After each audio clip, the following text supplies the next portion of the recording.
नमस्कार दोस्तों, स्वागत है आपका हमारे चैनल टेल्स बाय यशु पर।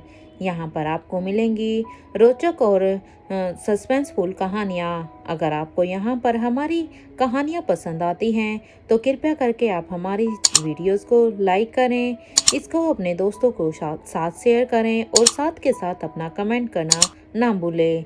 अगर आप इस चैनल पर नए हैं तो कृपया करके इसे सब्सक्राइब भी करें। आपका ज़्यादा समय न लेते हुए चलो आज की कहानी को शुरू करते हैं।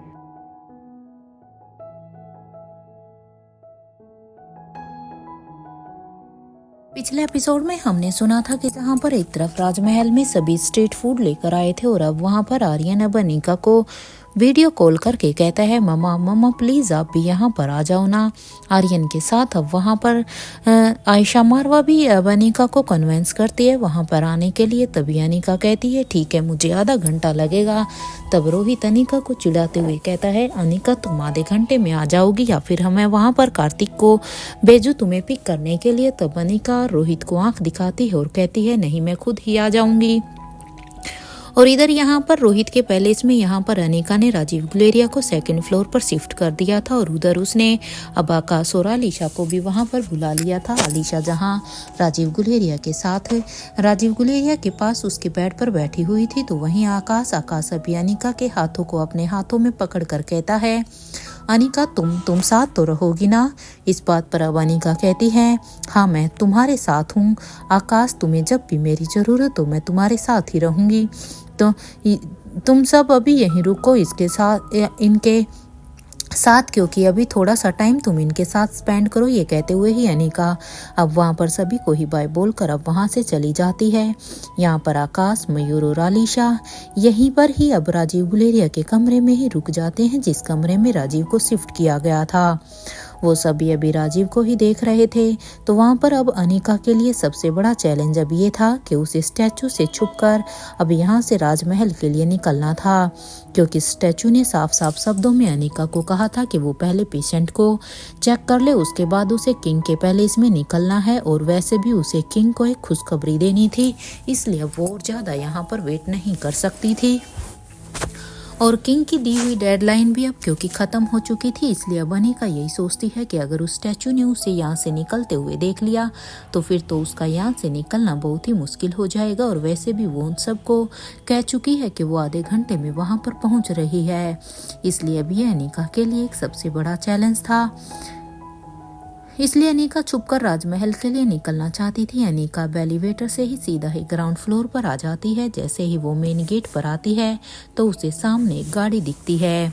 अब वो मन ही मन अब ऊपर वाले को थैंक यू कह रही थी, क्योंकि अब उसे वहाँ पर ऑलरेडी गाड़ी मिल गई थी। और अब वो जल्दी से बिना कुछ सोचे ही उस गाड़ी में बैठकर अब वो उस गाड़ी को एरोप्लेन की स्पीड में ही चला रही थी, क्योंकि अनिका ने यही सोचा था कि अगर वो यहाँ से बेसमेंट की तरफ जाएगी तो हो सकता है वो स्टैचू से वहाँ मिल जाए, क्योंकि स्टैचू तो वहीं पर ही चली गई थी। इसलिए अनिका के लिए ये एक सोने पर सुहागा था कि उसे गाड़ी मेन गेट पर ही मिली।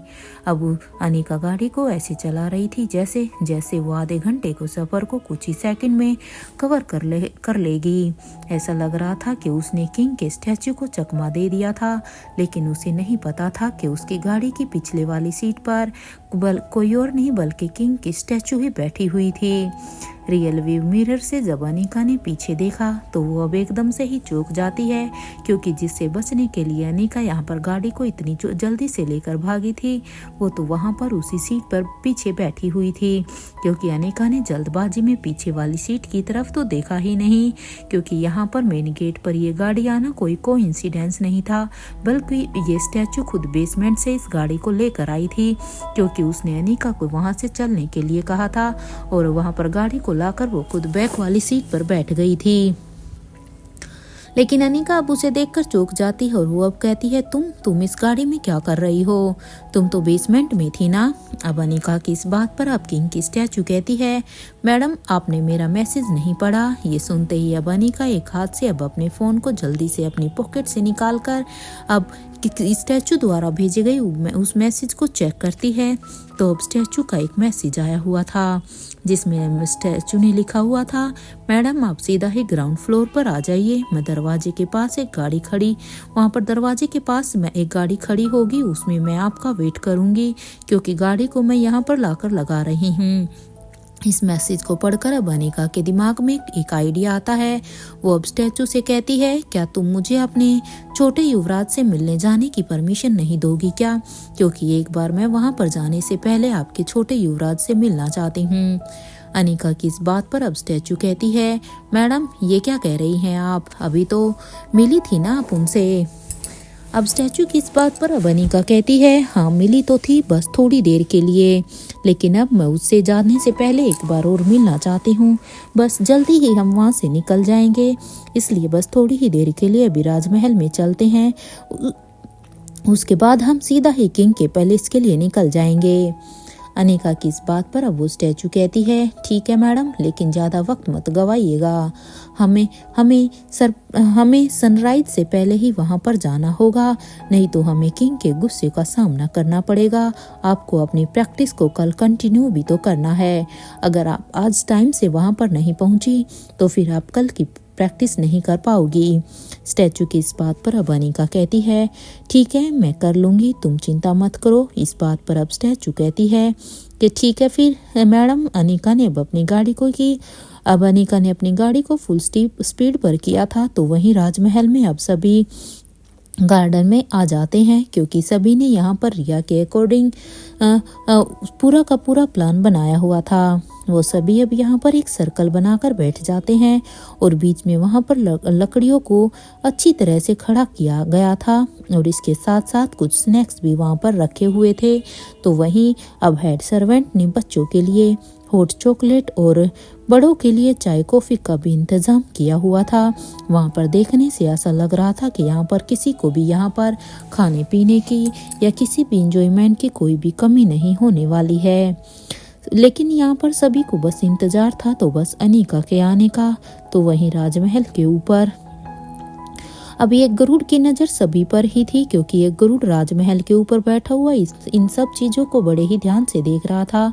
अब तक वहाँ पर अनिका की गाड़ी भी राजमहल के अंदर इंटर कर गई थी, क्योंकि अनिका ने अब अपने आधे घंटे के सफ़र को और भी जल्दी पूरा कर लिया था और अब वो जल्दी से अपनी गाड़ी को वहीं पर पार्क करने के बाद अब वो सिक्योरिटी चेकिंग करवाने लगती है। जैसे ही उसकी प्रोसेस सिक्योरिटी की पूरी हो जाती है तो वो अब जल्दी से अंदर की तरफ जाने लगती है। तो वही अब स्टैचू भी जो कि अब अनिका के साथ ही आ रही थी, उसकी नज़र अब राजमहल पर ही थी। वहीं दूसरी तरफ अब तक स्वाति मल्होत्रा रोहित मारवा के आने का ही इंतजार कर रही थी कि तभी उसके सामने अब वो गरुड़ आ जाता है और अब वो गरुड़ उससे सब कुछ बता देता है कि वहाँ पर राजमहल में क्या क्या हो रहा है। गरुड़ से सारी ही इंफॉर्मेशन मिलने के बाद अब स्वाति के चेहरे पर एक स्माइल आ जाती है, क्योंकि अब स्वाति को पता चल गया था कि आखिर रोहित को इतना समय क्यों लग रहा है। और अब वो अपने मन में ही यही सोचती है कि चलो अच्छा है, कुछ देर तक तो वो सभी एक दूसरे के साथ टाइम स्पेंड करेंगे। ये सोचते हुए ही स्वाति मल्होत्रा उस गरुड़ से कहती है कि तुम किंग के स्टैचू के पास जाओ और उससे कहो कि मैं उसका यहाँ पर वेट कर रही हूँ, और हाँ उसके बाद तुम मेरे पैलेस पर भी नजर रखना। ये सुनते ही अब गरुड़ हाँ में अपनी पलकों को झुका देता है। इसके बाद अब स्वाति का आदेश लेकर वो उड़ने लगता है। यहाँ स्वाति मल्होत्रा भी वहाँ पर उस स्टैचू का वेट करने लगती है, क्योंकि उसने अभी अभी गरुड़ को उस स्टैचू को वहाँ पर भेजने के लिए कहा था, इसलिए वो अब उसका वेट करती है। तो वहीं अब तक अनिका भी सभी के पास आ जाती है। उसे देखकर अब धनंजय पीरामल कहते हैं, देखो करण, मेरी बेटी आ गई, टाइम की कितनी पाबंद है। ये सुनते ही अब करण गुलेरिया कहते हैं कि ठीक है, तुम अपनी बेटी के साथ बैठो, मैं अपने बेटे के साथ बैठता हूँ। करण गुलेरिया के मुंह से ये बात निकली ही थी कि तभी कि सभी अब उन्हें हैरानी से देखने लगते हैं। यहाँ तक कि खुद रोहित भी करण गुलेरिया को अब हैरानी से देखता है कि आखिर अब वो क्या कह रहे हैं, क्योंकि करण ने जो बात अभी कही थी वो उसके ऊपर किसी के लिए भी यकीन कर पाना बड़ा ही मुश्किल हो रहा था। इसलिए सब अब करण को घूर घूर कर देखते हैं। अब करण गुलेरिया को करण गुलेरिया को जब पता लगा कि सब उसी को ही देख रहे हैं, तब अब करण गुलेरिया कहते हैं कि अब चलो चलो तुम लोग ऐसे क्यों देख रहे हो। लेकिन यहाँ पर सभी अभी भी उसे ऐसे ही देख रहे होते हैं, लेकिन करण ने भी अब उन्हें डिस्ट्रैक्ट करना चाहा और अब वो कहते हैं वैसे भी मैंने ऐसा कुछ भी नहीं कहा है जो तुम सब मुझे ऐसे देख रहे हो। अगर देखा जाए तो रोहित मेरा बेटा ही है। इस बात को सुनकर अब रिया कहती है नानू आपने तो सच में शौक दे दिया है। लग ही नहीं रहा है कि आप मेरे वही नानू हैं जो मेरे डैड को कभी गुलेरिया हाउस में रहने से मना कर दिया था। ये सुनते ही अब करण गुलेरिया अब रिया से कहते हैं बेटा पुरानी बातों को दोहराने से कोई फायदा नहीं है, वो समय था जब वो चला गया, चलो अब हम सब स्टार्ट करते हैं। इधर अनिका अब जल्दी से आती है और अब वो आयशा मारवा के बगल में आकर बैठ जाती है।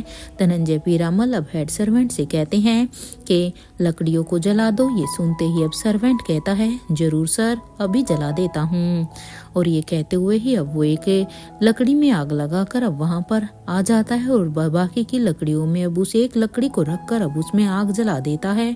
तो वहीं दूसरी तरफ अब तक उस गरुड़ ने स्वाति के कहे अनुसार किंग की स्टैचू के पास अब वो आ जाता है और किंग की स्टैचू के पास आकर अब वो गरुड़ उसे बता देता है। अब उस गरुड़ की बातों को सुनकर अब किंग की स्टैचू उसे कहती है ओके, और अब स्टैचू को इन्फॉर्म करने के बाद वो गरुड़ तो वहां से उड़कर अब रोहित के पैलेस की तरफ चला जाता है। क्योंकि यहाँ पर नजर रखने के लिए स्वाति और किंग की स्टैचू थी, इसलिए गरुड़ वहां पर रोहित के पैलेस की तरफ उड़ जाता है। तो वहीं स्टैचू भी अभी स्वाति का आदेश मिलने के बाद वो अब उस गाड़ी को उस लोकेशन की तरफ ले लेती है जो कि गरुड़ ने उसे कहा था कि उसे स्वाति कहाँ मिलने वाली थी। कुछ ही देर में स्टैचू अब वहां पर पहुंच जाती है जहां पर स्वाति थी। अपनी गाड़ी से बाहर निकलकर अब स्टैचू अब वहां पर स्वाति से कहती है क्या हुआ, आपने मुझे यहाँ पर क्यों बुलाया है। स्टैचू की इस बात पर अब स्वाति कहती है कि मैं यहाँ पर अकेली बोर हो रही थी तो सोचा कि मैं तुम्हें यहीं पर ही बुला लूं। इस बात पर अब स्टैचू कहती है मेरे ख्याल से हमें राजमहल के अंदर ही चलना चाहिए। ये कहते हुए स्टैचू अब अंदर की तरफ जाने लगती है तो वहीं उसके पीछे पीछे अब स्वाति मल्होत्रा भी जाने लगती है। कुछ ही देर में अब सीक्रेट दरवाजे से वो दोनों राजमहल के अंदर आ जाती हैं।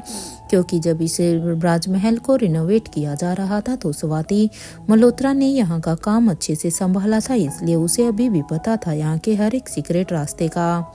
अब वहां पर जैसे ही वो दोनों अंदर आती हैं तब स्वाति मल्होत्रा कहती है मेरे ख्याल से हमें टेरेस पर चलना चाहिए ताकि हमें यहाँ पर कोई भी ना देख सके।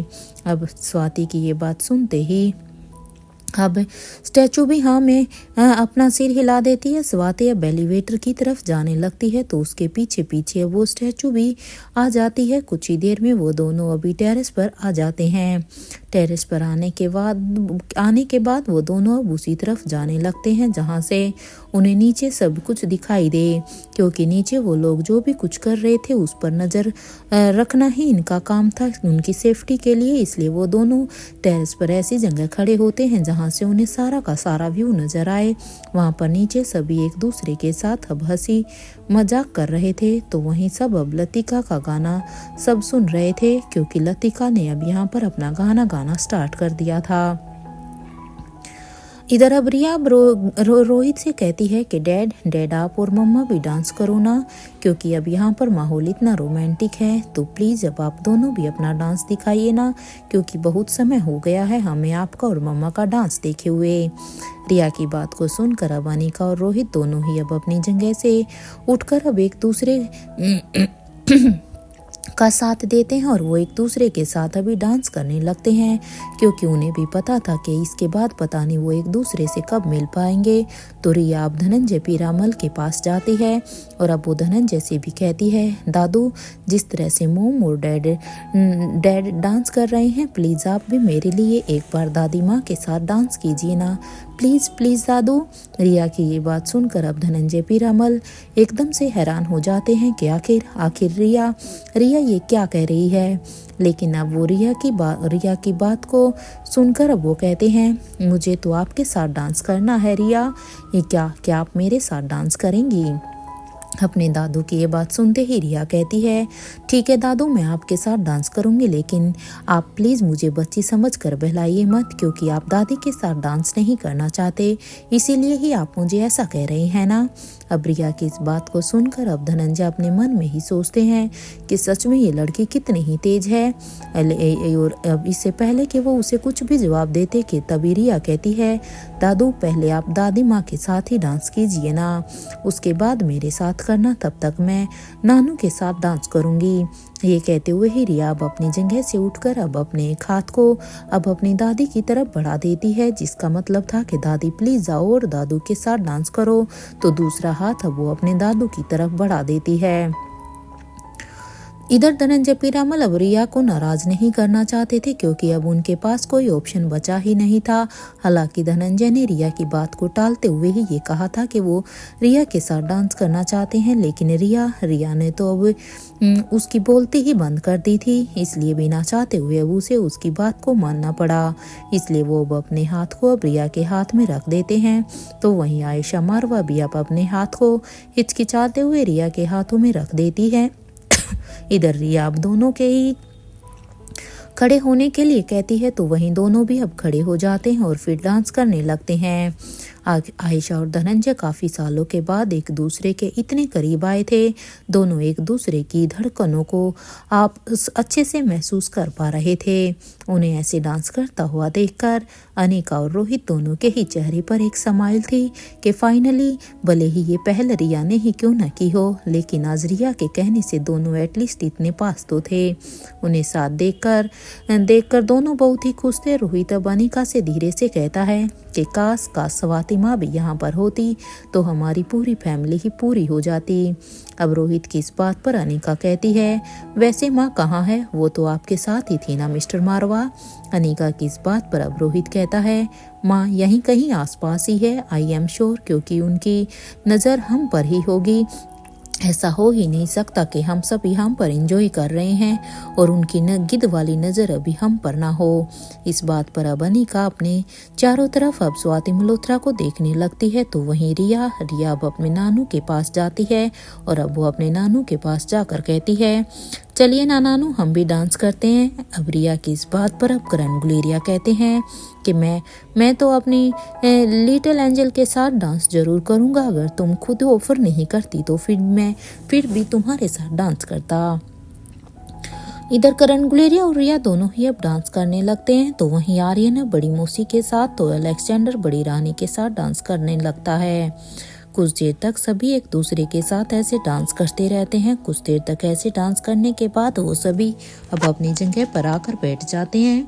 कुछ देर तक वो सभी अब एक दूसरे से ऐसे ही हंसी खुशी में बातें करते हैं, जहाँ पर सभी के बीच में हंसी मजाक हो रहा था। अपनी फैमिली के साथ टाइम स्पेंड करने के बाद जितनी खुशी अनिका और रोहित के चेहरे पर थी, उतनी ही खुशी आज धनंजय पीरामल के चेहरे पर भी थी। कितने ही वक्त से वो इस पल का इंतजार कर रहे थे कि उसकी पूरी की पूरी फैमिली एक साथ हो और वो ऐसे एंजॉय करें।